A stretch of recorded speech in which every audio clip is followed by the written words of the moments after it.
harta loba muaba matak mawa cilaka kasakabe manusia matak kena siksa asup ka neraka lamun tanpa elamunna wa ideuy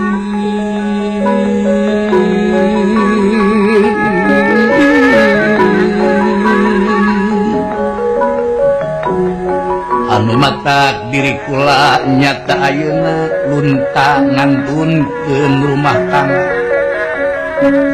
lain rek nyara harata lain rek nyara bana tapi kula rek nyara panabisa rek nuntut ilmu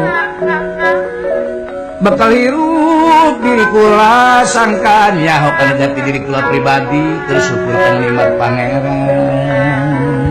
dan ayeuna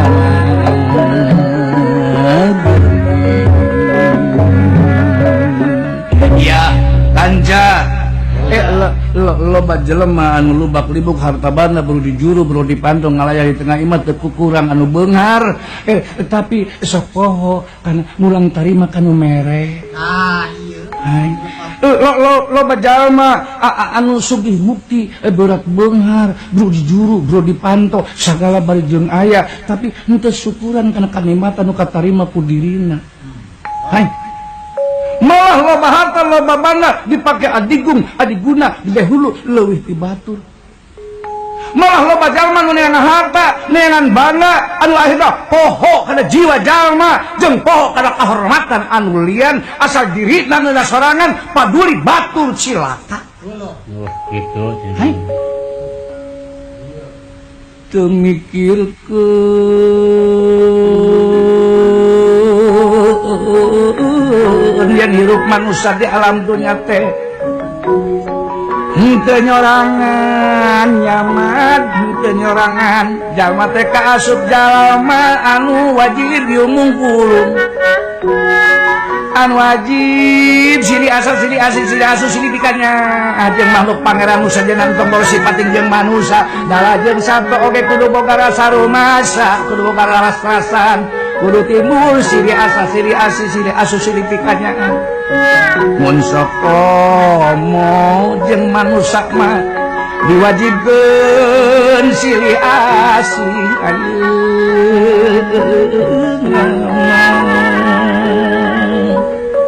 iyo anu matak diri kula ayeuna rek neangan ilmu keur bekal hirup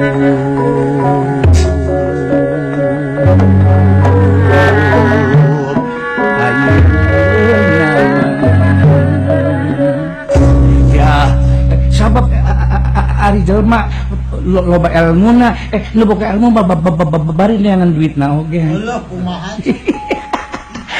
anu boga ilmu mah babari nyokot kertas nyokot pulpen butrut nulis dikirimkeun ka bank 500 miliar babari hai di mana teu mayarna oge kulantaran boga ilmuna henteu jadi naon-naon kitu nya kabur teu kapanggih deui eta 1,3 triliun nepi ka ayeuna henteu aya beja-beja henteu naon-naon sabab eta jalma boga ilmu hai ari munggu ilmu mahlin ibarat peso upamana ari munggu ilmu mahlin ibarat pakaran upamana peso mah dipake ngeuretan daging daekeun dipake ngeuretan bawang daekeun dipake ngeuretan bolu daekeun dala dipake nusuk jelema oge nepi ka paeh daekeun peso mah gumantungkan nu ngagunakeunana jeung kanu makena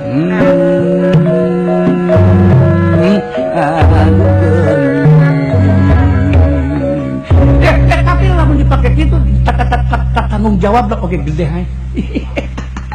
tapi lamun ayeuna ilmu dipake amalia lamun ilmu dipake jalan hade lamun ilmu dipake jalan alus jelas eta ilmu bakal mawa kabagyaan hirup ka eta jalma nu mawana surga bagianna hai jalma boga ilmu bakal bisa ngaguar kekayaan alam jangan boga ilmu sakaguar kekayaan alam bakal bisa syukuran kana kanikmatan nu katarima ku dirina lain ukur nikmat. Hai anu matak dina waktu ieu loba jelema nu lara tu ngalara sangsara cilaka para sehat di mana-mana silih ara nyawa. Akibat eta aja beti pangeran sorangan apan ku pangeran oge geus dibere eling manusia bakal dibere sieun manusia bakal dibere lapar manusia bakal dibere poho karena siri asa siri asu siri asih siri pikanya aja sasama manusia nu hirup di alam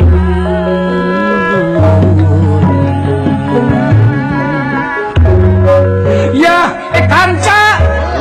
sasanyana pula lain rek nyangan dugal itu nyangan jati diri kaula pribadi susugan maneh nyaho geuning jelema sok loba nyarita panayagan ge sok ngomong sing boga pri kemanusiaan. Hai anu dipikir ku kaula arek kumaha jelema nyaho kana pri kemanusiaan lamun teu nyaho kana jati dirina pribadi lamun teu nyaho kana ngaran manusana sorangan. Arek kumaha nyebutkeun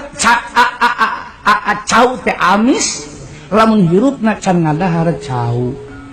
Arek kumaha nyebutkeun gula teh amis lamun hirupna can ngadahar gula. Sedangkan gula jeung amis lin ngahiji teu bisa dipisah-pisah. Aya gula, aya amis pasti tidak gula.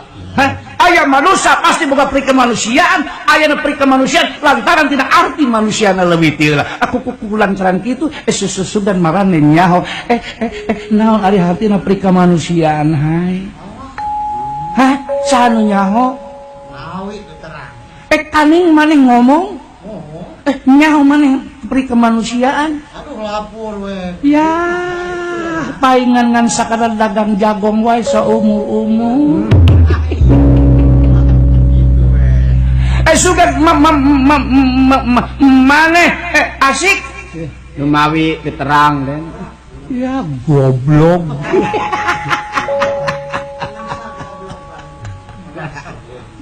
ya anu pantes lamun ngararaneh ayeuna teu bisa ngarampak diri sorangan padahal anu dipikirkeun manusia nu hirup di alam dunia masing bisa ngarampak diri sorangan aduh alaya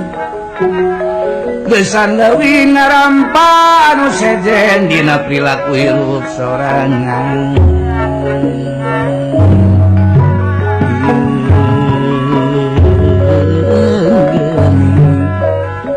Ya ari kitu mah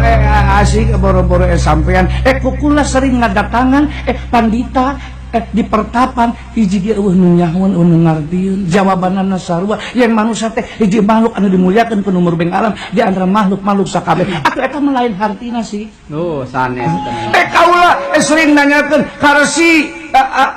anu aya di basisir anu sugih ku pangarti kukula sering ditanya masalah naon ari hartina manusia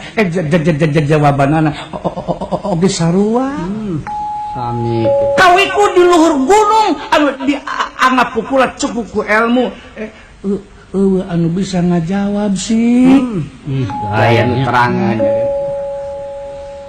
anu matak diri kula ngarasa bingung teu manghitung ngaran-ngaranna nanyakeun ka manusia mah moal aya aya bedana jeung diri kaula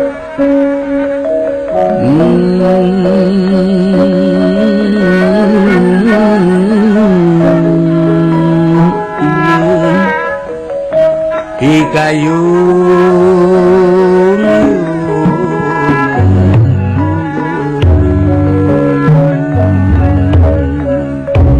ya kamana kula kudu neangan tungtungna neangan ilmu sareng nyiksa diri pribadi